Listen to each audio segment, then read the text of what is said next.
13일 고난주간 수요일 새벽 예배의 말씀입니다.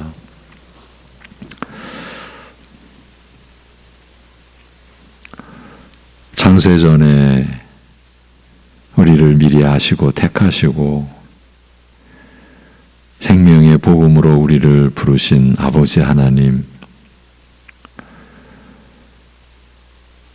우리의 영원한 아버지 되시기를 영원전에 작정하신 대로 이 땅을 사는 연약한 우리들에게 그 뜻을 이루시고 그 뜻을 펼치시고 그 뜻의 섭리와 복락을 우리에게 입혀주신 은혜를 오늘도 찬송하며 감사를 드립니다. 간절히 비옵나니 성령께서 우리의 어둡고 연약하고 무지함을 일깨워 주셔서 우리가 주의 십자가의 고난과 그로 인하여 우리에게 베풀어진 하나님의 은혜와 사랑을 알게 하시고 온전히 깨닫게 하시고 우리가 살아가는 것이 그 은혜임을, 그리고 우리가 그 은혜를 나타내기 위하여 살아가는 것임을, 신자된 우리의 본분을 이 고난주간 성령께서 우리의 마음에 깨달음을 주시고 우리의 믿음의 내용을 밝혀주셔서 그 은혜를 더 온전히 알아가는 복된 절기 되게 역사하여 주옵소서. 예수 그리스도의 이름으로 기도하옵나이다. 아멘. 오늘 시편 22편 22절 한 절입니다. 그리고 히브리서의 말씀을 볼 것입니다. 시편을 고난주간에 보고 있습니다. 22편 22절 한 절입니다.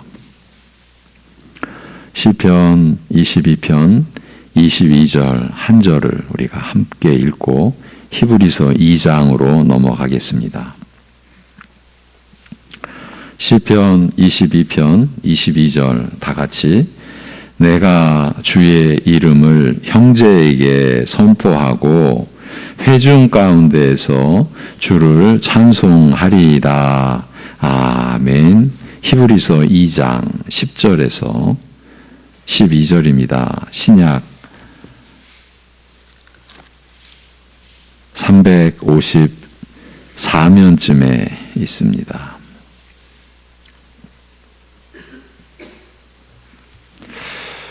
네. 대략 380면쯤에 있겠습니다. 380면쯤. 히브리서 2장 10절에서 12절 같이 읽습니다. 다 같이. 그러므로 만물이 그를 위하고 또한 그로 말미암은 이가 많은 아들들을 이끌어 영광에 들어가게 하시는 일에 그들의 구원의 창시자를 고난을 통하여 온전하게 하심이 합당하도다. 거룩하게 하시는 이와 거룩하게 함을 입은 자들이 다 한 근원에서 난지라. 그러므로 형제라 부르시기를 부끄러워하지 아니하시고 이르시되 내가 주의 이름을 내 형제들에게 선포하고 내가 주를 교회 중에서 찬송하리라 하셨으며 아멘.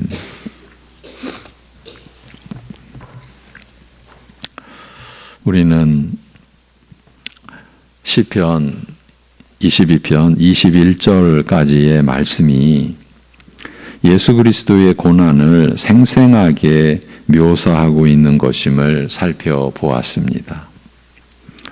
십자가 위에서 고난받아 죽으실 때 일어났던 일이 이미 다윗에게,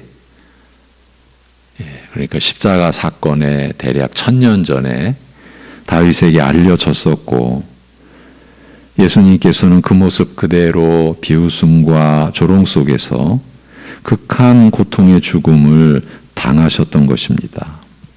그리고 시편은 예수님께서 그때도 하나님께 기도하고 계셨다는 것과 결국 하나님께서 메시아의 기도를 들어주셨음을 확인할 수 있게 해 주었습니다. 이것이 시편의 기능이고 역할입니다.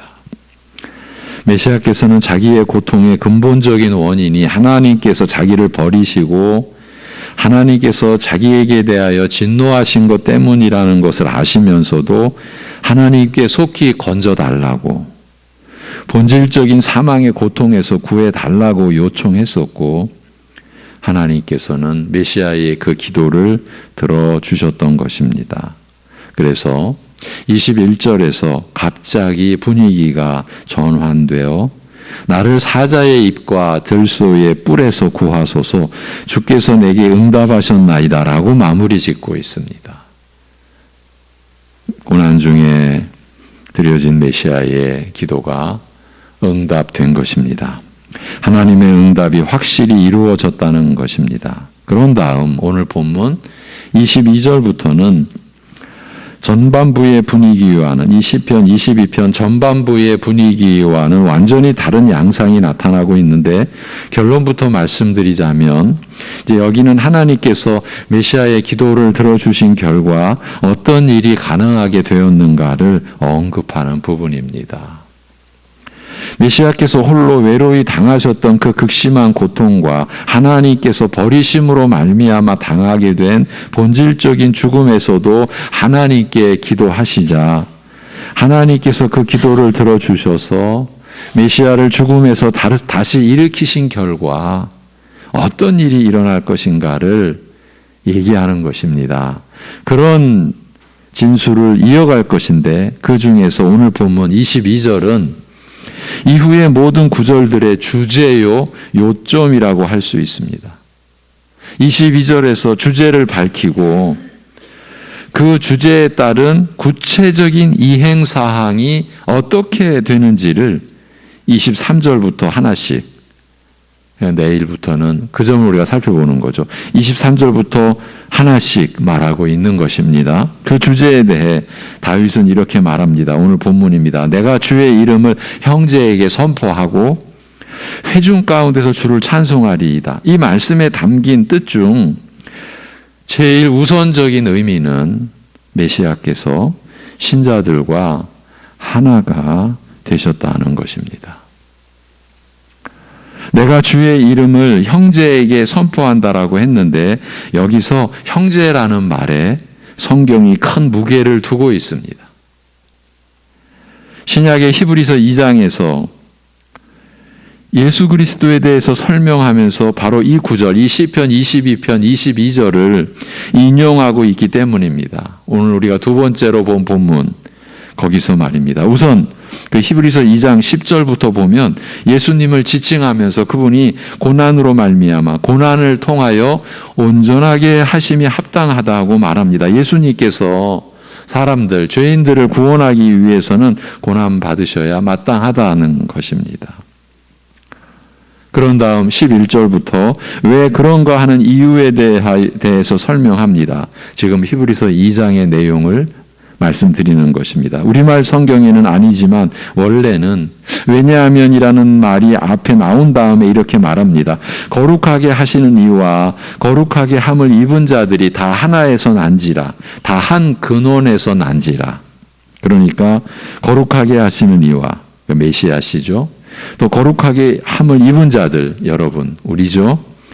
거룩하게 하시는 이와 거룩하게 함을 입은 자들이 다 하나에서 나야 하기 때문이라는 말입니다. 왜냐하면 같은 수준의 희생 제물이 아니면 사람을 구원할 수가 없기 때문입니다. 즉 사람이 지은 죄는 사람의 피로 죄값을 치러야 하기 때문입니다. 짐승의 피로는 그보다 고등한 사람이 지은 죄를 온전히 씻어주지 못합니다. 그래서 사람의 죄는 사람의 가치를 지닌 피가 흘려져야 사함을 받게 되어 있습니다. 그래서 거룩하게 하시는 이와 거룩하게 함을 입은 자들이 다 하나에서 나야 하기 때문이라고 한 것입니다. 그런데 여기서 다 하나에서 난지라, 한 근원에서 난지라는 말은 한 아버지에게서 나왔다는 말이 아닙니다. 그 점을 오해하시면 안 됩니다. 한 아버지에게서 나왔다라는 그런 뜻이 아닙니다. 만일 그렇다면 바로 이어서 그러므로 형제라 부르시기를 부끄러워하지 아니하시고라고 말할 수 없었을 것입니다. 그런 말이 불필요했을 것입니다. 그런 경우는 그러니까 한 아버지에게서 나왔다면 뒤에 나오는 말처럼 형제라 부르기를 부끄러워하기는커녕 반드시 형제라 불러야 했을 것입니다. 그렇게 부르지 않으면 안 되었을 것입니다. 그러므로 하나에서 나야 한다. 한 근원에서 나야 한다는 것은 그분이 메시아께서 낮아져서 죄인들과 같이 되어야 한다는 말입니다.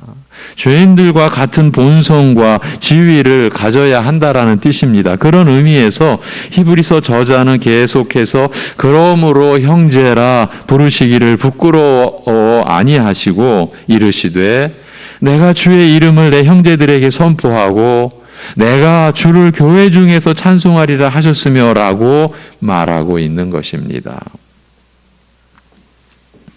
여러분 놀랍죠? 시편의 그 한 구절이 이 신약에서 이렇게 인용이 됨으로 인해서 이 구약에서 말씀하신 것이 무슨 의미인지가 신약에서 이렇게 풀어지고 그 풀어진 내용이 바로 우리의 생명이 되고 우리에게 은혜가 되는 이러한 구조, 여기뿐만이겠습니까? 복음서에서부터 신약 서신서에 풍성한 이 은혜가 우리가 평생을 보고 또 보아도 다 감당 못할 이런 풍성한 은혜가 하나님의 말씀으로 우리에게 이렇게 주어져 있는 거죠.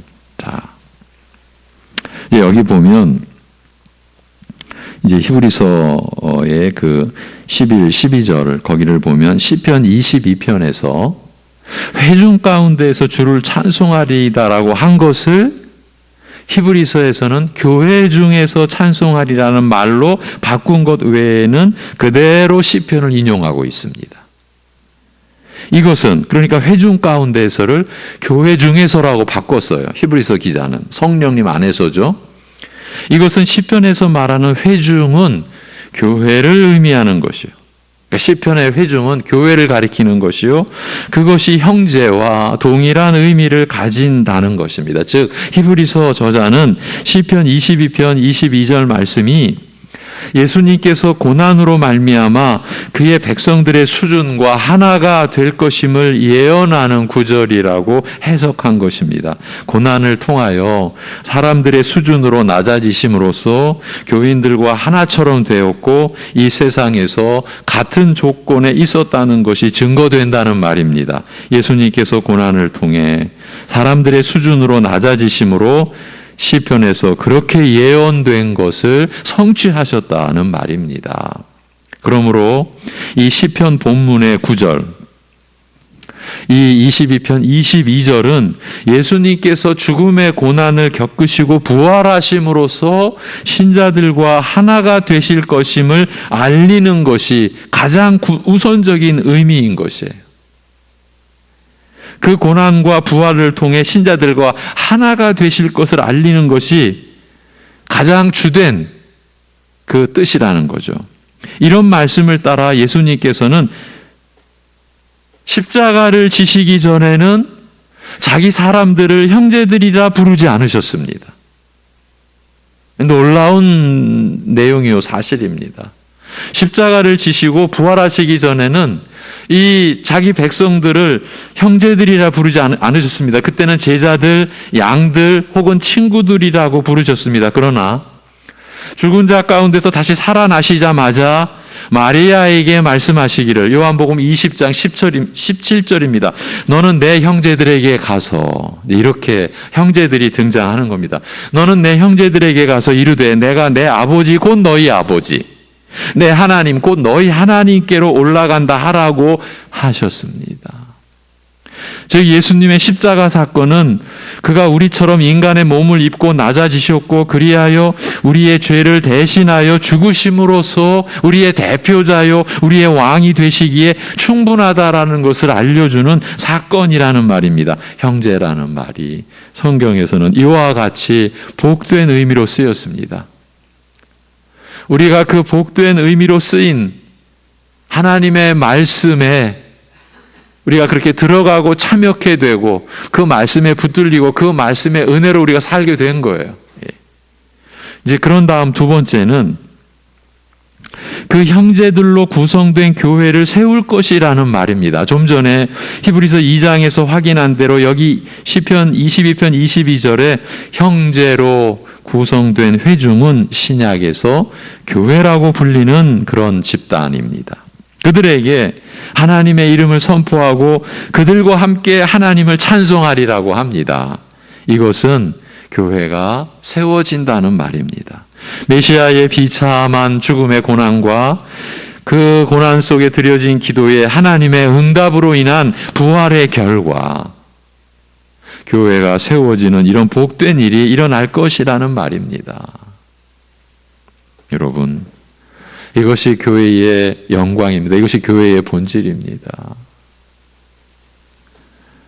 오늘 본문은 그 교회를 이루기 위해서 메시아께서 하신 주된 일이 무엇인지를 이렇게 말하고 있습니다. 우선 하나님의 이름을 선포한다라고 합니다. 시편 22편 22절 이 한 절 안에 지금 내용을 이제 다시 확인해 가는 겁니다. 그 교회를 이루기 위해서 메시아께서 하신 주된 일이 무엇인가? 하나님의 이름을 선포한다.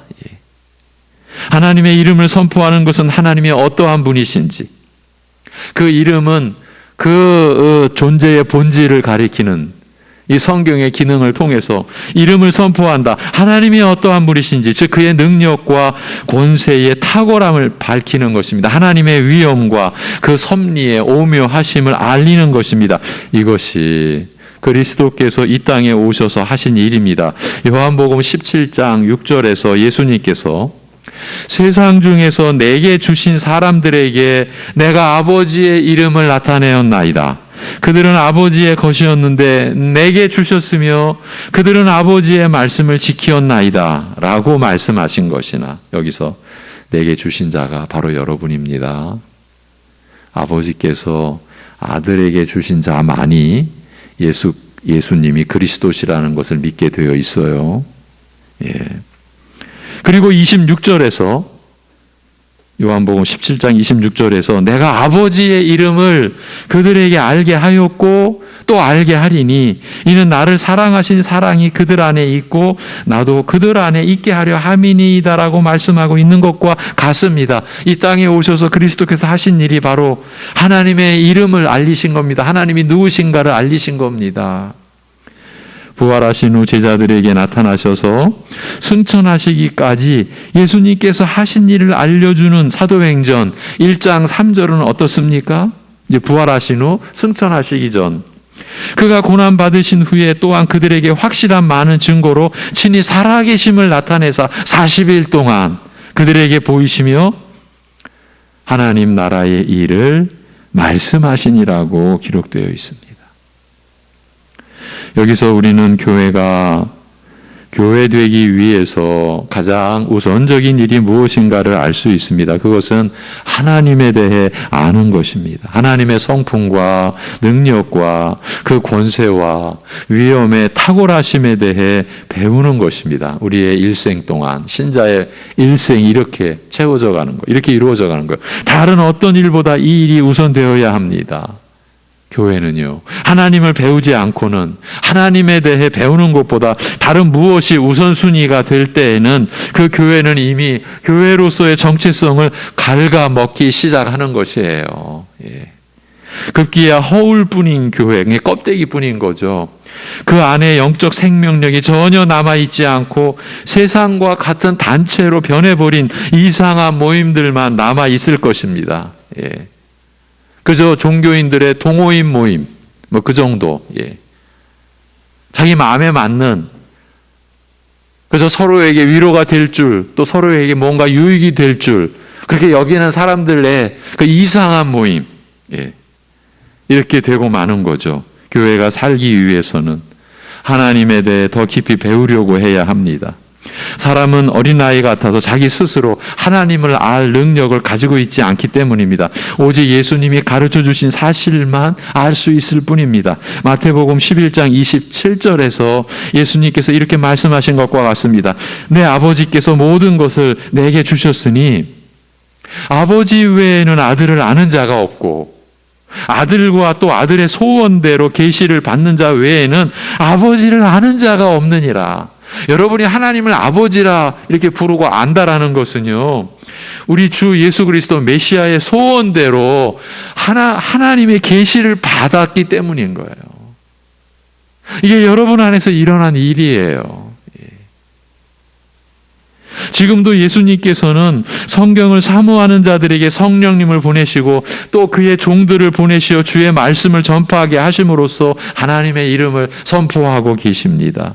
말씀을 있는 그대로 선포하기를 원하는 교회, 말씀을 있는 그대로 깨우치기를 원하는 자들이 있는 교회는 여전히 예수님께서 활동하고 계시는 곳입니다. 그러므로 교회는 하나님의 이름을 선포하는, 곧 하나님 자신을 알고 섬기려 하는 이 일이 가장 우선되어야 합니다. 오늘 우리가 그러고 있습니까, 여러분? 그래서 제가 기회 있을 때마다 마치 하나님을 다 아는 것처럼, 성경을 웬만큼 아는 것처럼 우리 행세하면 안 된다. 그거는 하나님 나라를 너무 우리가 무시하고 부정하는 거다, 아예. 하나님을 모독하는 거다, 아예. 이렇게까지 말씀을 드리는 이유가 여기 있는 것입니다. 그러니까 성경에 대해서 가볍게 여기고 경시한다, 뭔가 아는 것처럼 여긴다, 이게 무서운 겁니다. 너무 두려운 겁니다. 근데 우리는 너무 많이 그래 왔습니다. 말씀 늘 그렇지 뭐 똑같은 얘기지 뭐. 이러한 말이나 이러한 의식이 우리 안에 있다라고 하는 게 우리가 얼마나 지금 너무 불구덩이 속에 있으면서 그걸 모르는 거예요. 그래 왔어요. 두 번째, 교회 중에서 곧 회중 가운데서 주를 찬송하리라고 합니다. 예수님께서 고난받으신 후 부활하셔서 이루실 가장 중요한 일은 하나님을 찬송하는 교회가 되게 하는 것이라는 말입니다. 이것은 그저 성가대가 훌륭하고 찬양팀이 잘하는 데를 의미하는 것이 아닙니다. 언제나 즐겁고 훌륭하게 노래하는 단체가 되게 한다라는 말도 아닙니다. 언제나 하나님의 이름이 존귀히 되는 그런 공동체, 그런 집단이라는 뜻입니다. 시편 2편에 드러나 있듯이 사람은, 이 죄인들은 하나님에 대하여 분노하며, 이게 죄인들의 성향이에요.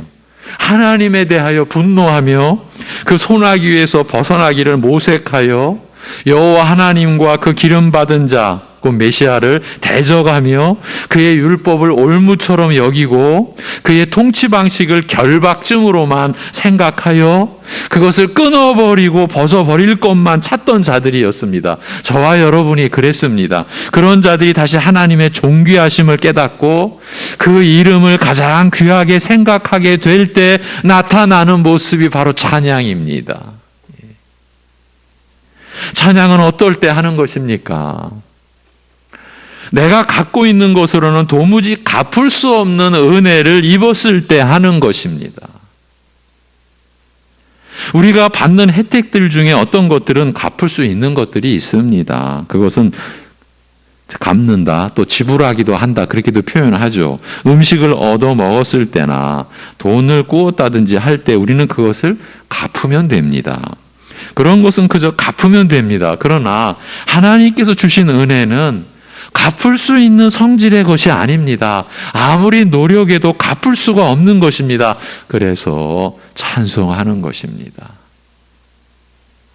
내가 받은 것은 하늘만큼 큰 것인데 내가 가지고 있는 것, 내가 지불할 수 있는 것은 먼지 한 알갱이와 같음을 알고 그 은혜를 그저 마음으로, 심령으로 감사하다라고 표현하는 것입니다. 내가 가진 것은, 내가 하나님께 드릴 수 있는 것은 나의 영혼이요, 나의 심령이요, 나 자신밖에 없다는 것입니다. 찬송은 그래서 하는 것입니다.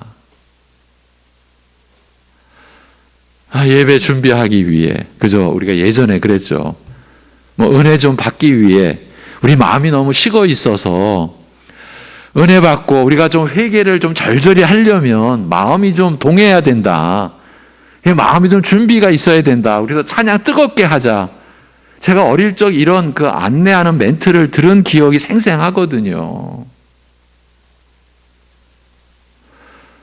우리의 어떠한 필요를 위한 도구로 찬양도 그렇게 변질시킨 상태를 우리가 많이 경험해 왔던 것을 어찌할 수가 없습니다. 이것을 우리가 씻어가야 하거든요. 그러니까 우리는 찬양한다고 하면서 하나님께 욕되고, 하나님이 우리에게 존귀 여김받지 못하도록 우리가 했던 그것들을 우리가 돌이켜보고 회개해야 되는 거죠. 찬송은 그런 게 아니라는 거죠. 하나님은 그것을 더 기뻐하시는 거예요. 아무것도 우리가 갚을 게 없는데 저 드릴 것은 내 영혼, 내 심령, 나밖에 없음을 알고, 그래서 감사함으로 고백하고 찬송하는 이것을 하나님께서 더 기뻐하신다라는 거예요. 여러분, 시편 69편 30절 31절은 이렇게 말합니다. 내가 노래로 하나님의 이름을 찬송하며 감사함으로 하나님을 위대하시다 하리니 이것이 소 곧 뿔과 굽이 있는 황소를 드림보다 여호와를 더욱 기쁘시게 함이 될 것이라. 이런 말씀이 있어요. 찬송하는 것이 하나님을 더욱 기쁘시게 하는 일이 된다는 말입니다. 그래서 수중에 가진 것이 없는 자들이 기뻐한다라는 겁니다. 시편 69편은 계속 이렇게 말하고 있습니다. 공고한 자가 이를 보고 기뻐하나니 하나님을 찾는 너희들아, 너희 마음을 소생하게 할지어다. 여호와는 궁핍한 자의 소리를 들으시며 자기로 말미암아 갇힌 자를 멸시하지 아니하시나니. 하나님께서는 많은 은혜를 베푸셔서 많은 돈과 물질을 바치기를 원하시지 않고 노래로 찬송하며 감사함으로 그의 광대하심을 나타내는 것을 더 기뻐하신다라는 것을 알고 이 가난한 자, 궁핍한 자들이 기뻐하더라는 그 얘기입니다. 없는 자들의 찬송을 부자들의 많은 물질보다 더 기뻐하시는 하나님이시라는 말입니다. 그러니까 우리의 중심을 바라시는 거라는 그 뜻 아니겠습니까? 이처럼 찬송은 갚을 수 없는 하나님의 은혜를 입은 심령이 가난한 자들이 하나님의 무한하신 은혜를 알고 그 이름을 존귀히 여기기 위해서 행하는 가장 소박한 감사 표시입니다. 교회는 그런 곳이라는 말입니다. 교회의 찬송은 그런 의미라는 겁니다.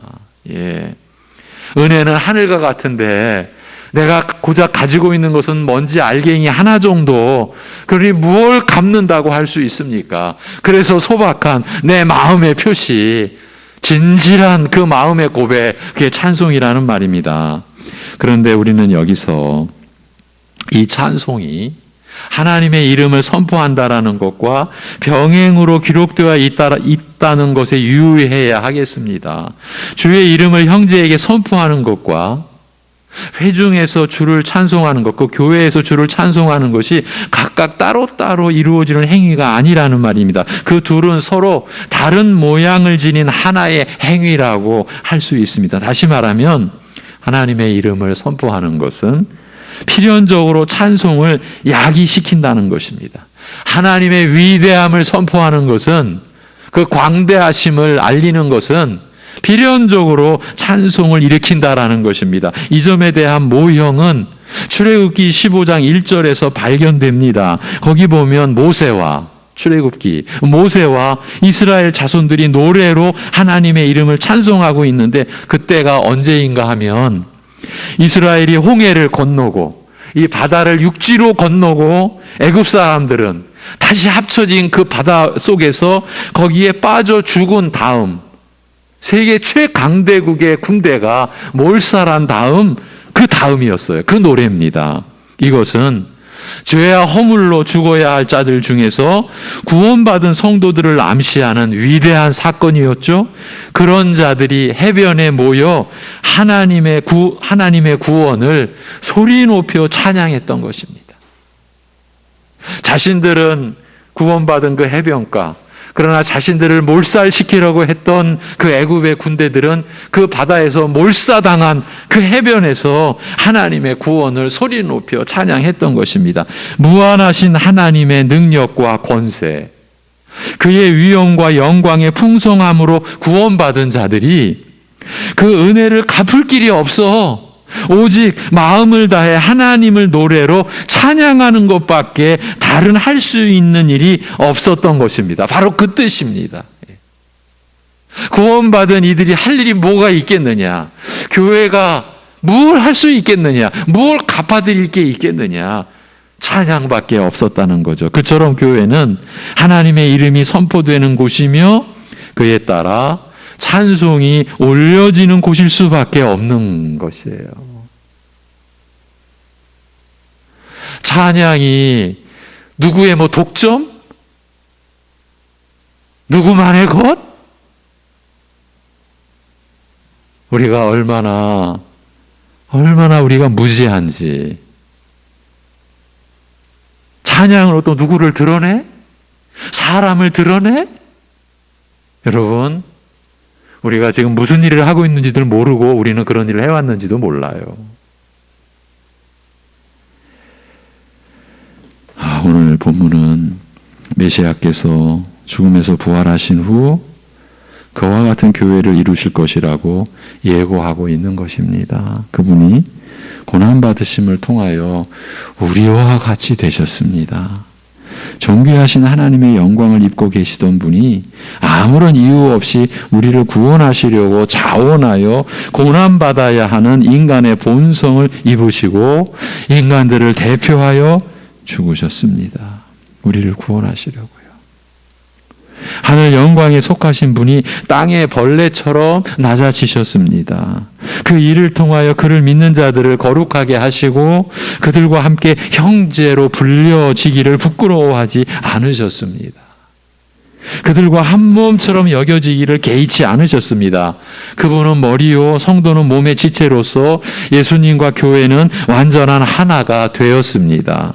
지위와 신분에 있어서 예수님의 영광을 함께 입는 자들이 된 것입니다. 예수님의 영광을 함께 입어요. 이것이 교회고 교회에 지체된 여러분이 입은 영광입니다.